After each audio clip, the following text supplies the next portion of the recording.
When people think of the mafia or the mob, the first thing that comes to their mind is these things: power, money, the good stuff, respect, and luxury in general. But what a lot of people don't speak about though is their cars. See, cars were actually a very important part of mafia and mob history, oftentimes defining the mob in some countries, such that in some countries, when the police used to see these cars, they'd actually stop them and investigate to check if they were actual real monsters. Today, we're going to be talking about some of these cars and some of these mafias from different countries and diving into the world of automotive crime. So first, let's dive into American mobs. Some of the most influential mobs throughout history and throughout the world. They were usually known for their power over the government and their luxurious lifestyles. So what did these guys actually drive, you might ask? Well, the most notable of such is the Lincoln Town Car. This car was notorious for its presence. Seeing this car on the road is not like seeing any other car. I swear to you, you could put in front of me an Aventador, a Ferrari, a Bugatti. Okay, not a Bugatti. Some other cars, and I'd still look at the town car. This was actually the main selling point of the Lincoln Town Car, and that was its presence, its looks, its design. This car looked like business. This car looked mean. It looked serious. You would see this car on the road, and you would automatically think, yup, I don't want to mess with whoever's driving that car. And this present is the reason that it was used by many of the 5 families member in New York and its associates in cities like Chicago and Philadelphia. Now, if you don't know what the 5 families are, it's basically these like 5 ruling mafia families over New York. It's a very cliche thing you see in movies like in The Godfather, but it gave you a pretty accurate depiction of what these families actually do. On top of that, it had a spacious interior, a very luxurious back rooms for being chauffeured. So let's say you're a mob boss, you just got off after a long day of dealing with, I don't know, drug dealers, I guess. If you want to be driven around in a nice car, and you have the Lincoln Town Car waiting for you right outside. Man, that's the life. FBI, please don't put me on a watch list. What a lot of people don't like to credit the Town Car for is actually its reliability. If you don't know, Lincoln is actually a sub-brand of Ford. It's a more luxurious brand, let's say, and it shares a lot of parts with Ford. I'm not trying to say that Ford is the most reliable engines, they're not the most reliable manufacturer out there. But one thing is for sure, they make some pretty good engines and they can last long. I mean, you still see Ford Crown Victorias and Lincoln Town Cars being used every day, easy 300,000 miles, no problem. And one thing I like about this car, it's very unassumingly large. Like, I don't know if you guys have seen Lincoln Town Cars in the street before, but these things are huge. I'm going to throw up a photo comparison of what a Lincoln Town Car looks like to another car, and the difference is actually just crazy. It's such a huge car. Enough about the Town Car, let's move on to another car of the American mob, and that is none other than the Cadillac Escalade, baby. I mean, also a very large car, just like the Town Car, and maybe this is why it was popular. If you've watched The Sopranos, you'd actually know that the main character, he actually drove this kind of milky, toffee, I don't know how to describe it, Cadillac, very nice color, very big car. I mean, the Escalade, I think it's the biggest car on the market. I don't think there's actually a bigger car. Correct me if I'm wrong in the comments, but this was kind of the main selling point of the Escalade, just its presence, its look. It's very large, very comfortable, and also it has a huge engine, all that thing. So definitely a very popular mob car back in the days. And it wasn't only used by mobs, actually, it's also used by, US presidents and their motorcades and their convoys, also used by some of the law enforcement. I mean, special law enforcement, I guess you could call them, the FBI, undercover, and so on and so forth. Now let's get to something a little bit more Eastern and get away from the dirty Americans and move into the world of Russian cars. And the first of which is the really great, and in my opinion, one of the best BMWs ever made, the BMW E38 7 Series.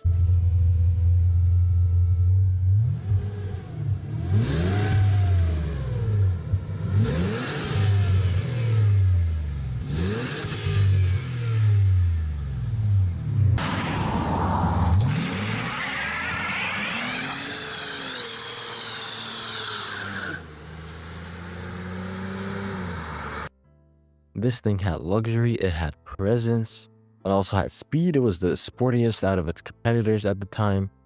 And I mean, look at it. Like, this is the best designed I don't know how to describe it. Like, I don't want to put myself in a hole here and get myself into a huge controversy, but I stand on my ground that this is the best designed car ever made. Alright, maybe I should stop glazing it, but you get what I mean. 7 Series was used by the Russian Mafia in various ways, but mostly it was just a driving around car, just a cruise kind of car. You don't take this car to, I don't know, a gunfight, let's say. What do you definitely take this car to chauffeur your Russian oligarch who just got his shares in a, I don't know, a gas company that is now going to use these gas stocks and invest it into more opportunistic things like, I don't know, the white stuff and the green stuff and the multicolored stuff. Another Mafia car that's also tied to the Russians is the Mercedes Geländewagen. Alright, I should stop with the German, pronunciation. The Mercedes-Benz G-Class. Everybody knows the G-Class. It's very, very famous. It started off as a military car, but then when I think the Shah of Iran ordered Mercedes, or didn't order, but he told Mercedes, he recommended them to make it more luxurious and so on and so forth. And now we have the G-Class, which unfortunately today is probably never gonna touch a single piece of dirt in their life and just gonna be driven around in the streets of Los Angeles by a white mom who just got a bunch of $1 billion from divorcing her CEO husband. I'll pull up a video right now of this convoy of like 10, 20, maybe even 40 G-Classes just going together. Isn't that insane? Like, you never see that in America, right? For obvious reasons. But like, you go to Russia, you just see 40 G-Classes walk by like it's nothing. And of course, another car is the Mercedes S-Class. I'm not going to talk about it too much. It's kind of like the 7 Series, but worse. I'm sorry. Okay, I'm sorry, Mercedes fans. But you get what I mean. Now, I said that we went to Russia and became Eastern. Now let's get even more Eastern. With China, baby. The East of the East. Well, that's Japan, which I'm saving for later on, but whatever. So what do the Chinese guys actually drive, considering that, Chinese cars are a bit isolated from the rest of the world, especially when it comes to vehicles. Well, I can tell you, certainly not for the triads, that's for sure. These guys were ballin'. I'm talking Rolls-Royce Phantoms, Bentley Continentals, Bentley Mulsans, Mercedes S-Classes like it's nothing. And they actually have some of the most exotic cars of the bunch as well. Paganis, Bugattis, Aventador SVJs. And one thing I like about the way the triads designed their cars, not the triads, I don't like the triads, but I like the way they designed their cars, is the fact that they designed their cars very exotically. They weren't afraid. Like, you'd see a Pagani driving down the road with like dragon livery on it, or you'd see a Rolls-Royce Phantom like some crazy pink and chrome type of combination. Like, these guys thought outside of the box, and I like that. And I'm gonna insert a shout out here to my favorite open world video game, Sleeping Dogs. Sleeping Dogs is a game about, the triads, Hong Kong, and I like, if you haven't played it, you should definitely play it. It's one of the best games of all time. A man who never eats pork buns is never a whole man. And I think the game gives a very accurate depiction of these triads. You should definitely go check it out. And you should see what the triads were actually like. Very, very nice game. Anyways, talked about China, and I said it was the east of the east. But actually, there's more east of the east. And actually, finally, this time, it's actually the furthest, most eastern country out there, Japan. The Yakuza. They're very infamous, the Yakuza. They're known throughout the world. There's a lot of media, culture type of things that have come out from them, inspired from them. There's video games like Yakuza. There's many movies and there's many shows talking about the Yakuza. But one thing that's overshadowed is their taste in cars. Now, the Japanese Mafia are actually very different when it comes to their cars. So the thing is, in Japanese Yakuza, the Japanese Yakuza are very subtle. They don't like showing off. Mainly because there's so much of them, they want to keep a low profile. A lot of people think that all Yakuza are like these really huge big gang members with tattoos all around, and they kill you if you look bad at them or whatever. When the Yakuza are actually pretty simple, some Yakuza are literally just street vendor scammers. Some Yakuza are scammer bartenders that try to get you out of their money, and if you don't give them their money, then they might beat you up here and there, but that's about it. The other Yakuza members are more dangerous. So because there's so much variety and there's so many of them, they need to keep a subtle profile. So what's the best car for this? A Toyota. Yes, a Toyota, but not just any Toyota. This is the Toyota Century, baby.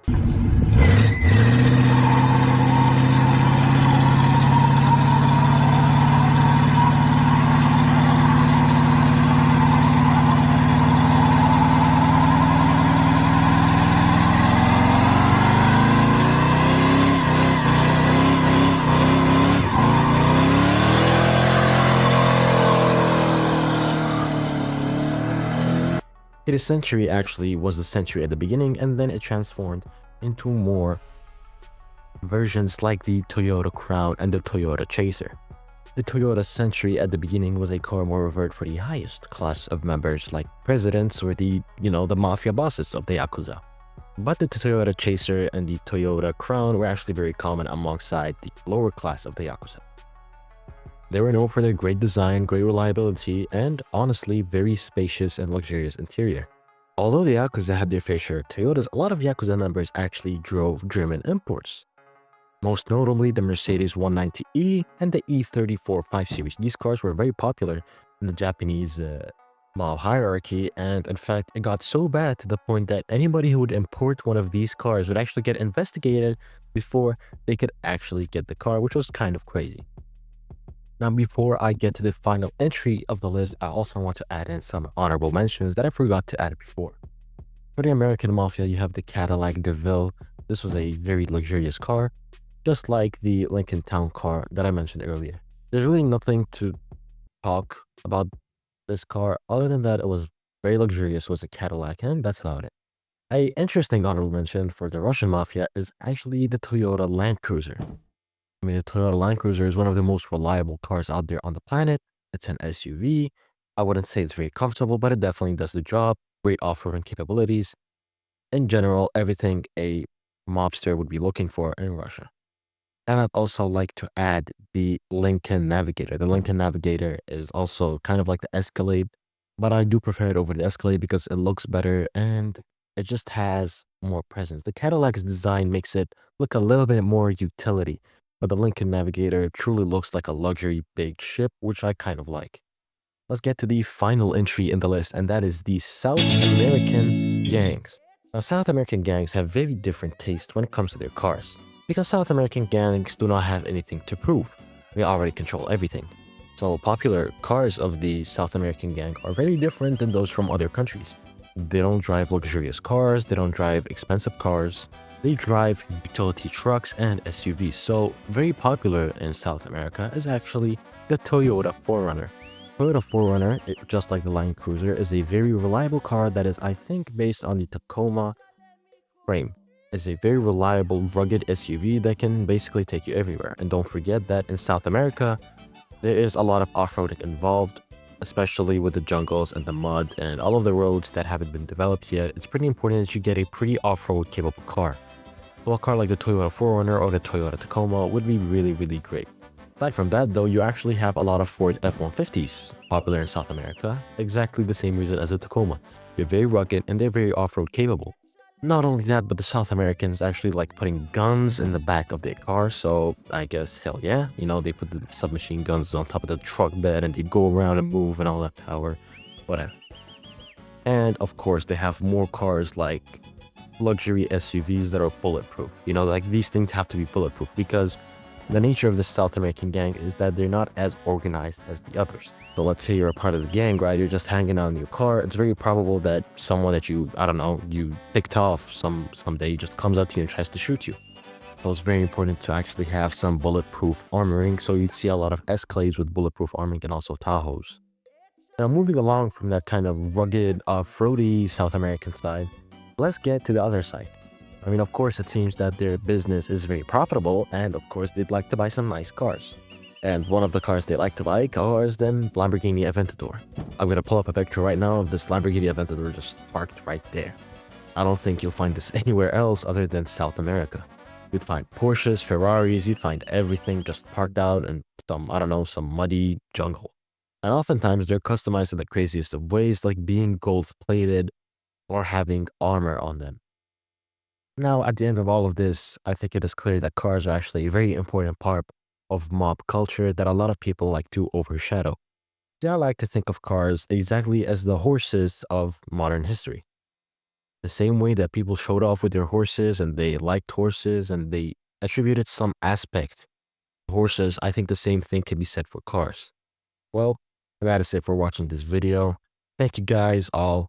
This is my fourth video, so if you think I need some improvement, write it down in the comments. I always appreciate some criticism and some feedback.